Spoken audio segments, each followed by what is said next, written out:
उत्तर प्रदेश में राज्यसभा चुनाव में बसपा ने एक सीट अपने नाम कर लिया है, लेकिन पार्टी विधायकों की संख्या घट गई। बसपा प्रमुख मायावती ने बागी रुख अख्तियार करने वाले अपने 7 विधायकों को पार्टी से बाहर का रास्ता दिखा दिया है। मायावती का विश्वास खोने वाले 7 विधायकों में 3 मुस्लिम, 2 पिछड़ा वर्ग, 1 दलित और राजपूत विधायक शामिल है। बसपा के बहुजन के फार्मूले में दलित, पिछड़े और मुस्लिम ही आते हैं और ऐसे में तीनों ही वर्ग के विधायकों के बागी रुख अपनाने और सपा के साथ उनकी बढ़ती नजदीकियों से बसपा के सोशल इंजीनियरिंग के समीकरण को गहरा झटका लगा है। मायावती ने गुरुवार को बागी रुख अपनाने वाले जिन विधायकों को निलंबित किया है उसमें असलम रायनी, असलम अली, मुस्तफा सिद्दीकी, हाकिम लाल बिंद, हरगोविंद भागर व सुषमा पटेल और वंदना सिंह शामिल हैं। बसपा विधायकों के इस बगावत का सपा को तत्कालिक तौर तो बड़ा फायदा होने नहीं जा रहा है, लेकिन 2022 में होने वाले चुनाव के मद्देनजर इसे बड़े सियासी घटनाक्रम के रूप में देखा जा रहा है।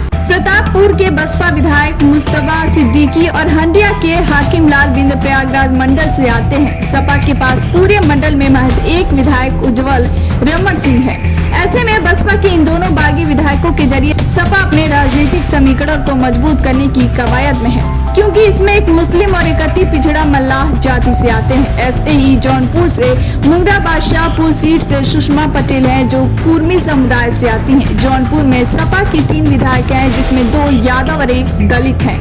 ऐसे में सुषमा पटेल के बसपा से निष्कासन के बाद उनके सपा में जाने की संभावना है, क्योंकि सपा भी जौनपुर में अपने समीकरण को मजबूत करने के लिए गैर यादव ओबीसी समाज को साधने की कवायद में है। सुषमा पटेल ने कहा कि उन्हें जनता ने चुना है और वह जनता की सेवा के लिए सदैव काम करती रहेंगी। किसी से मिलना जुलना गुनाह नहीं है। सपा अध्यक्ष अखिलेश यादव से हमने औपचारिक मुलाकात की थी। बसपा अध्यक्ष मायावती ने हमारे खिलाफ जो भी कार्रवाई की है वह स्वीकार है। पार्टी उनकी है, लिहाजा वह ऐसा कर सकती है। बस मलाल इतना है कि कार्रवाई से पहले उनका पक्ष भी जानना चाहिए था।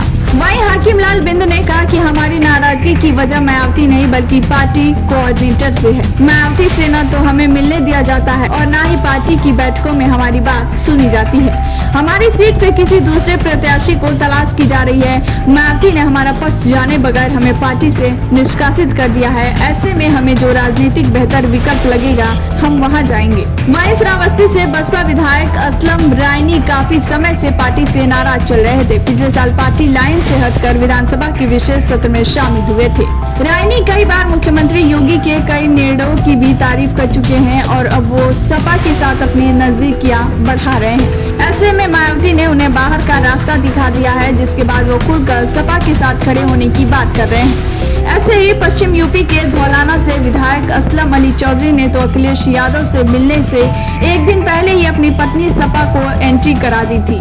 आजमगढ़ के सगड़ी सीट से विधायक वंदना सिंह का पुराना रिश्ता सपा से रहा है। वंदना के ससुर सपा से विधायक रह चुके हैं और अखिलेश के आजमगढ़ से सांसद चुने जाने के बाद उन्हें सपा में अपना सियासी भविष्य मजबूत नजर आ रहा है। हालांकि अभी भी वंदना सिंह कह रही हैं कि उन्होंने हमेशा पार्टी के हित में कार्य किया है और उनकी आस्था भी बसपा के साथ है। वो कह रहे हैं कि हमें यह तो पता नहीं कि मुझे पार्टी से क्यों निकाला गया है, जबकि पार्टी नेताओं से हमारी लगातार बात हो रही थी। सिधौली से विधायक हरगोविंद भार्गव दलित समुदाय से आते हैं।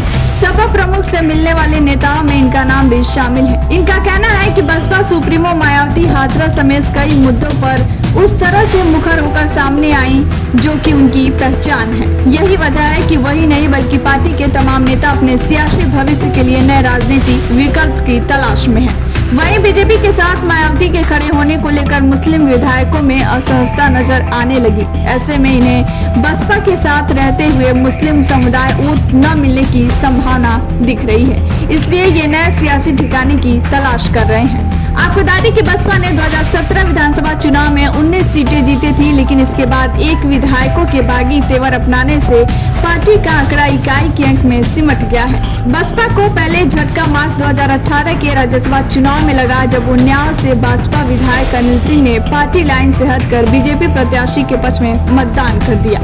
इसके बाद दूसरा झटका अम्बेडकर नगर की जलालपुर सीट से विधायक रितेश पांडे के सांसद चुने जाने के बाद हुए उपचुनाव में बसपा से यह सीट सपा से छीन लिया। पूर्व मंत्री रामवीर उपाध्याय बसपा के ब्राह्मण चेहरा माने जाते रहे हैं, जिन्होंने हाल ही में बीजेपी का दामन थाम लिया है। सादाबाद सीट से उपाध्यक्ष बसपा के विधायक हैं, जिनकी सदस्यता खत्म करने के लिए भी सिफारिश की गई है।